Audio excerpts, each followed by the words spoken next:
Vanquish our enemies. Amen. Oh boy. Break!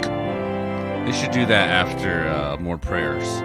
Inspired by football. Especially, usually church is on Sunday. That's football time. You can get some of those NFL fans back in the pews. Maybe if you were to break the prayers like huddles.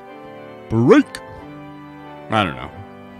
That's just one suggestion to spice up some of these sermons. Welcome, everybody, to the Chapel of Quack.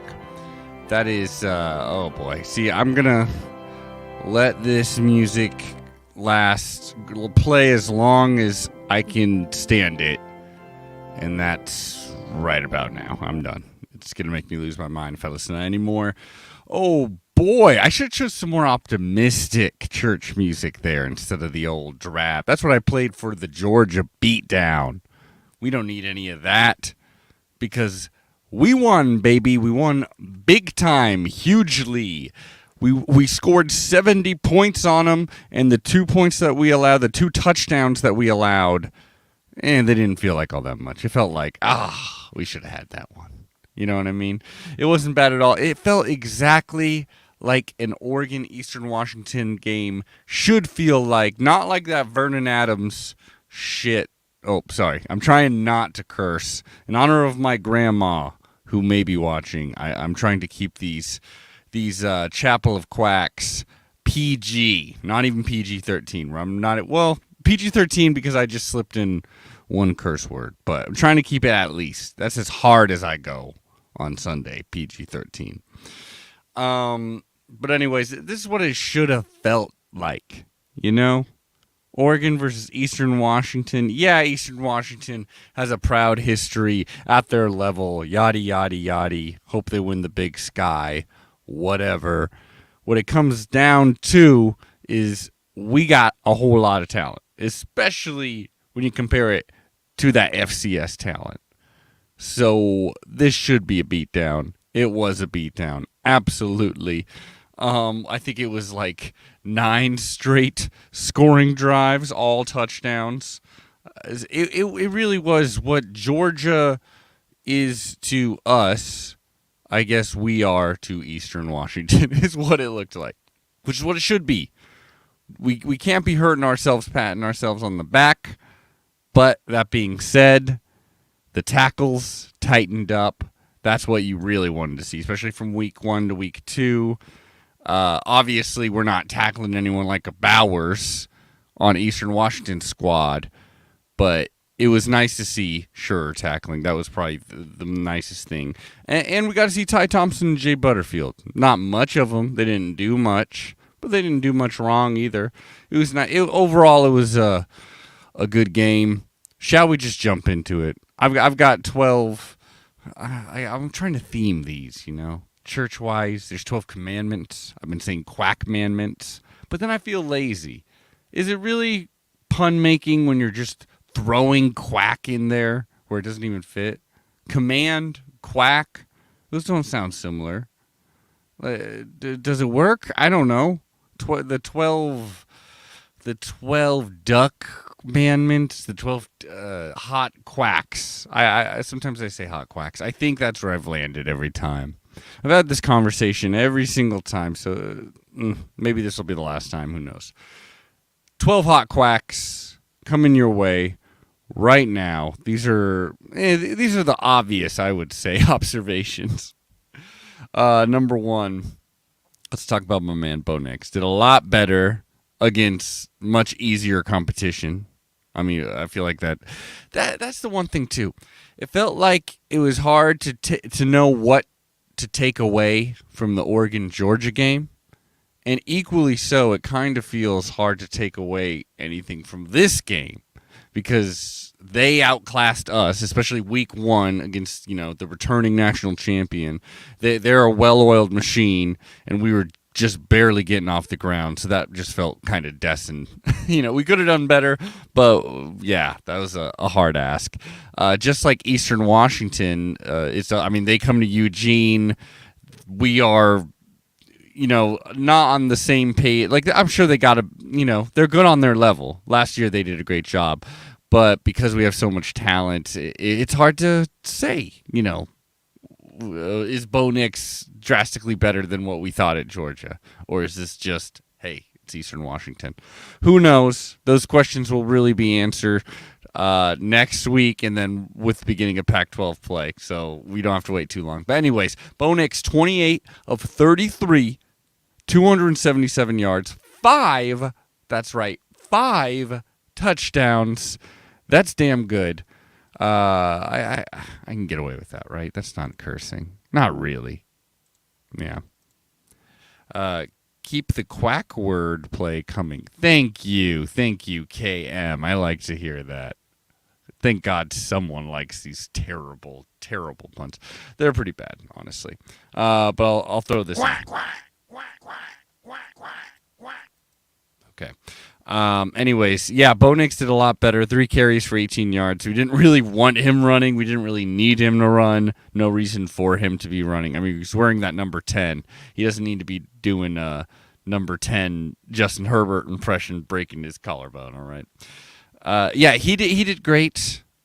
There was a few, and like even some of the passes, like, that hot pass to Terrence Ferguson, that kind of, it was hard to tell really, like who got that hand on first, but it kind of got, fumbled up, ended up being a top 10 play even.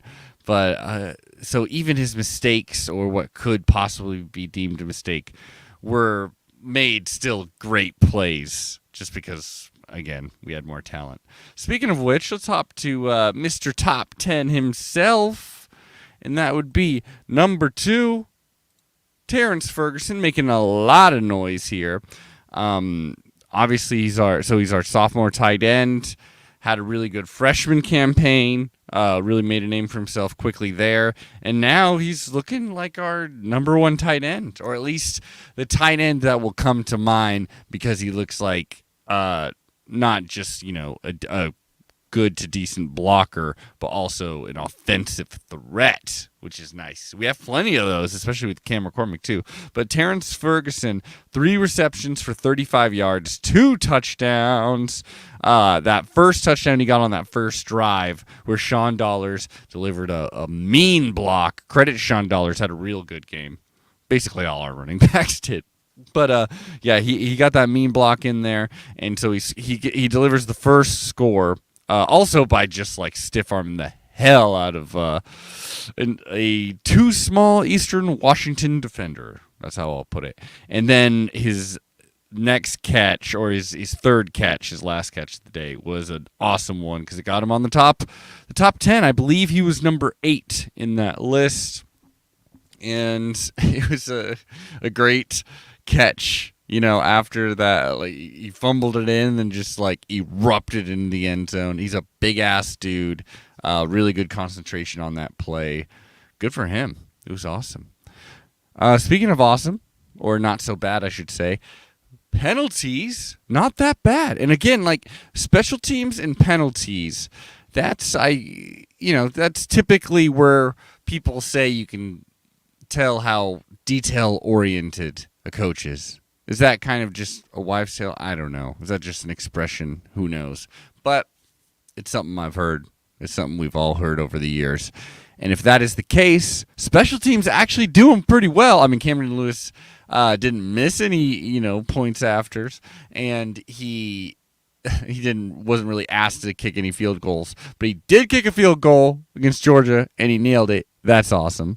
So, he did well in that regard. We only had to punt once, so who's to say there? But we didn't mess up. We didn't drop any, returns or anything like that. That's actually a pretty big deal when you look around the college football landscape, right? And not only that, but so penalties. We had 6.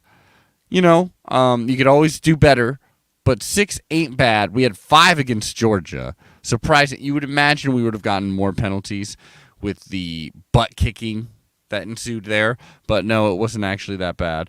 But here, only 6 penalties. I believe I got them all listed here. The first one was a false start from Alex Forsythe. That was in the first quarter. We also had in that first half the Bryce Botcher. That's right, Bryce Botcher, the Oregon baseball player as well. outfielder. Bryce Botcher got called for targeting. He's a defensive back. I'm glad. Let's just say I'm glad like Sewell wasn't called out for targeting. Good for Bryce Botcher though. He was making some plays out there. Unfortunately, one was a bad one, but otherwise, I'm glad he was out there. Then we had of course, two offensive linemen, back to ineligible receivers. It's all about getting that timing right. Marcus Harper making his first start because Ryan Walk injured. And first it was Powers Johnson actually, who gets playing time but is not as much of a starter. So Powers Johnson, first he was called on it, then Marcus Harper was called on it, then it was kind of stopped. Maliki Matavao, he was a block in the back, I do believe, and then we had Jackson LeDuc was called for targeting. I do believe he was called for targeting on that one. He's a hard-hitting dude. What can I say? But only 6. That's not so bad considering, again, full new staff. Everyone's so damn young. We'll get into that in a bit. Let's get to number 4, which is third and fourth down. Third and fourth down, we did well, which is, again, to be expected. It had to be a beatdown. I wanted a one lopsided affair. I would have been pissed if we had anything like that 2015 game. They don't have a Cooper Kupp, so I would have been pissed. All right, Chisholm or whatever he ain't no Cooper Kupp. He's great, but no. So on third down, the U of O, went 10 of 14. Hey, that's pretty good. And I do believe that first third down was made worse by a penalty, one of those false start. I think it was that false start. But we ended up still converting on that because we went for it on fourth down and through some hard running, I believe through Whittington, if my memory serves me. And so we ended up converting a fourth down there, and then another one of those third down, we were bailed out, I do believe, by by a late hit to Bo Nix. That was like in the second quarter, I want to say. And then we went for fourth down again. We kind of killed it. I believe it was on that fourth drive on 4th and 6 at the Eastern Washington 40. We went for fourth down, and Troy Franklin got that one with an 11-yard reception. So, whenever we wanted to go for it, we were treating this as a practice, like from the get-go, Not only that, but it does seem like Kenny Dillingham / Dan Lanning are willing to be aggressive offensively, which, is nice compared to where we were last time. It was nice to see. Obviously, we did well. Eastern Washington, we held them to 5 of 13 on third down, though they did go 1 of 1 on fourth down. So, again, some nice practice for us. Let's get into the next hot Quack running back room. The running back room, wow, we got a lot of guys. And honestly, they all look good. Personally, because we're not new to the program as fans, I would like to see even more of Byron Cardwell and Sean Dollars because, they've already been on the team, and I'd like to reward them with touches. Not that anyone's really getting favored here. You could say that, last time Marquise Irving started, as in got the first carry, though I'm not sure how important that is with this, program right now, or the staff. And then Noah Whittington got the first carries in this game. Overall, though, Noah Whittington got 8 carries, Marquise Irving got 8 carries, Byron Cardwell got 7 carries, Sean Dollar got 9 carries, and actually, here we go. See, this is why I need to practice these things. Kilohana Hassenritter. Yes, Kilohana Hassenritter, the transfer from Hawaii. Seems like a cool dude. Basically, he was listed as everything. At one point, he was a receiver. He's basically a small tight end. He's a ferocious running back. Had some sick moves to get to the end zone. I was liking that, Kilohana. And by that time, it felt like the entire crowd was just like, oh, wait, who's this guy? Also, this guy's awesome. I hope we get to see more of him. I mean, I hope, it's tough because there's clearly so many guys doing so well here. But, yeah, I'd like to see more of him. I mean, Noah Whittington got 8 carries for 29 yards, 1 touchdown, 3.6 average. Marquise Irving did the best as far as average yardage, 9.3, 8 carries, 74 yards, 1 touchdown. He is a hard runner. I mean, they are, really. Byron Cardwell, 7 carries for 48 yards, 1 touchdown.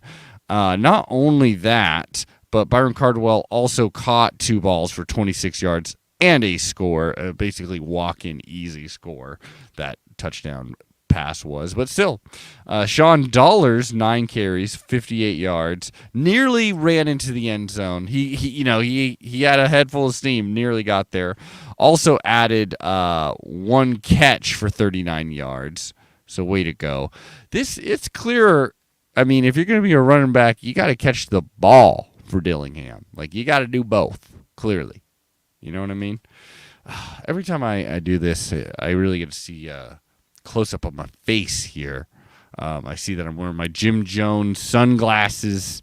That's the kind of priest I'm going for. And I also see I really got to tune up my facial hair coming up. You know what I mean? I got a wedding I got to go to. Dear Lord. Every time it reminds me. A little shaggy. Anyways. Let's get into... So, hey, everyone's looking good out there. Seven McGee had a couple of carries as well for 11 yards. He seemingly got injured. I don't have an update on that. He certainly looked like he got, roughed up pretty bad. So, fingers crossed. Fingers crossed for him.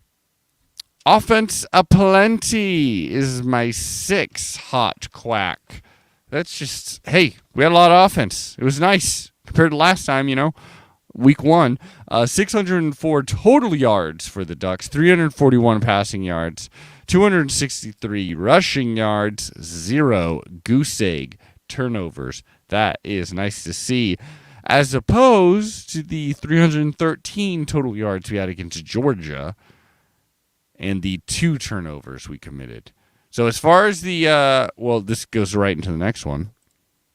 As far as the turnover battle is concerned, we're even. We're square. 2-2. We had those 2 nasty picks against Georgia, but we forced 2 turnovers against this much less talented Eastern Washington team. So that was cool. That first one was that beautiful Christian Gonzalez just over the shoulder interception. He looked like a receiver, honestly. If for some reason we were just every receiver was injured, like that, 2019 season, then, hey, Christian Gonzalez, get out there. You're playing too. We're going truly Webfoot style, and you're playing offense and defense. No, but he looked great out there. It was basically, he had 1 tackle, 1 interception, and an 11-yard return. That was basically his stats for the night, but that's good because we didn't want a defensive back being our number 1 tackler in this game. No. We want to stop that before, Then we also had Triquez Bridges, it was a pretty funny play. It was a pretty big play, I guess. A little goofy. It was an interception, a beautiful interception. He was right there. It was great. And then an 11-yard touchdown return, but then there was a fumble into the end zone where I believe, if I'm not wrong, I want it, because like on a lot of the websites, they just kind of list this as like team touchdown. They didn't really list anyone as scoring the touchdown. But if I'm not mistaken, I want to say that was Jordan Riley, number 98, who came up with it. He certainly had it in his hands, was celebrating it.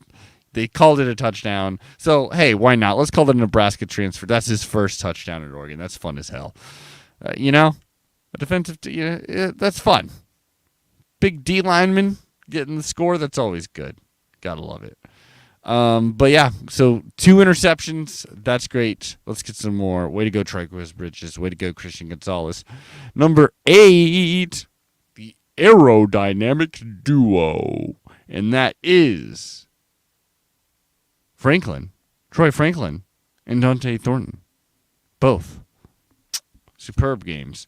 One of, if not the best game for Troy Franklin of his whole career. 10 receptions for 84 yards and a touchdown.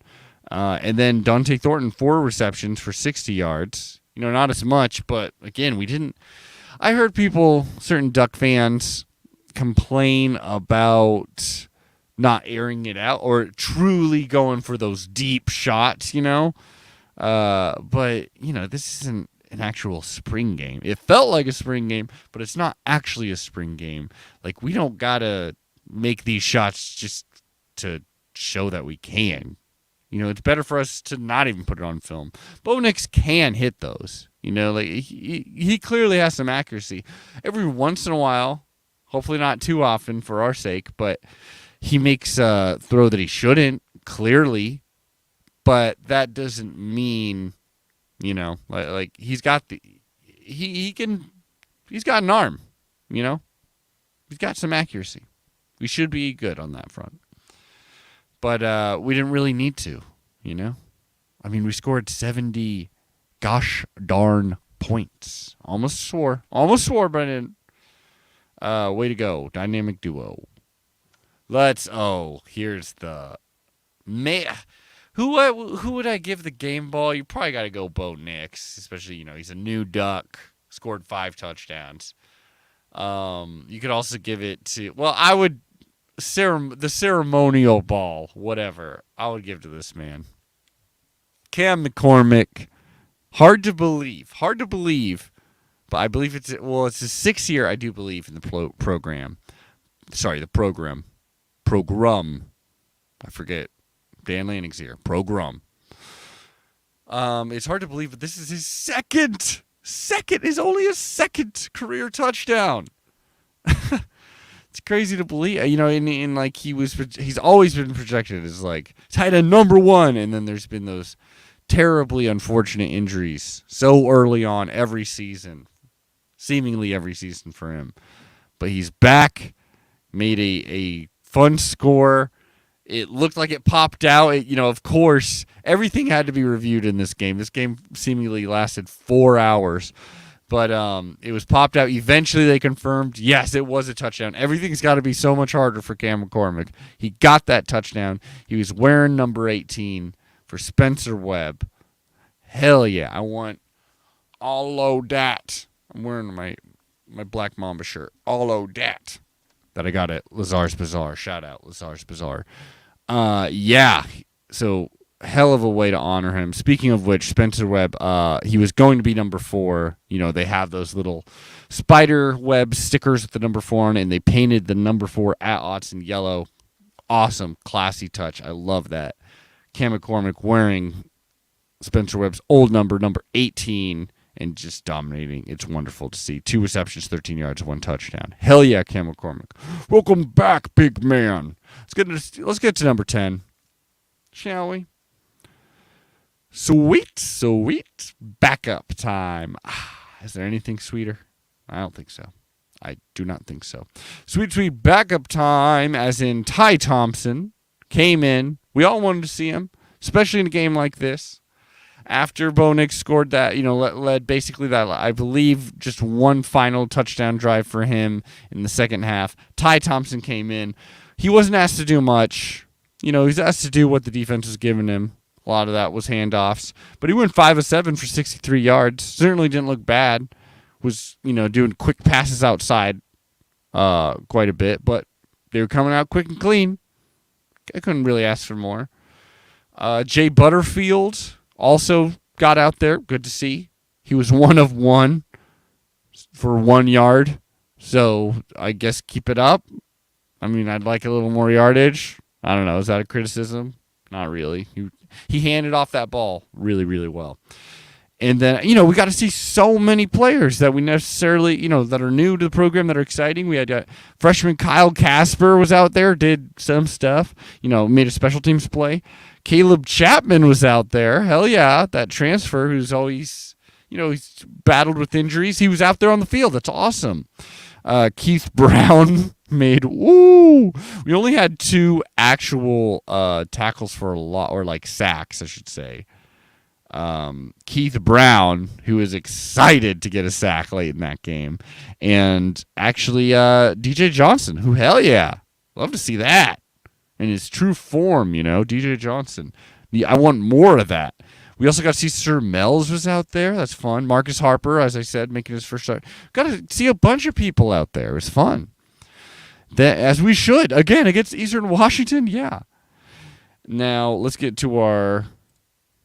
Here's a quote. And I hope this is... I'm not using this in vain or whatever. I'm talking about the literal hell. So relax, Nana. That's what I call my grandma. We young as hell. We're a young team. We're the 4th most underclassmen in FBS. That's what it said on there, so I'm just taking that. If I'm wrong, it's really they're wrong. It's really Pac-12 Network's wrong. Oh, who'd have figured? Pac-12 making a mistake. Yeah, but I'm pretty sure they got this one right. That's right, because we have 53 freshmen, 43 sophomores. Now I know it's all weird with the COVID years and the blotted extra red shirts and stuff. You could have a 35-year-old freshman, but still, that's what it said. 53 freshmen, 43 sophomores. We're going to get better and better, folks. So excited for that BYU game. Speaking of BYU, I guess it's time to throw in that church music. I'm gonna throw in some new church music for next week. I promise y'all. I want all of that. And for my 12th and final hot quack, y'all know what it is. Amen. It's a Go Ducks. Can I get a Go Ducks? Can I get a Go Ducks? Thank y'all. Oh boy, this has been another Chapel of Quack. I have been Chapman Chimeo, your host into the afterlife that is what will be our first national championship. Amen. A Go Ducks. Thank you, KM. Now, I will see you all in the echoes of eternity, a.k.a. Rich Brooks Field. Amen.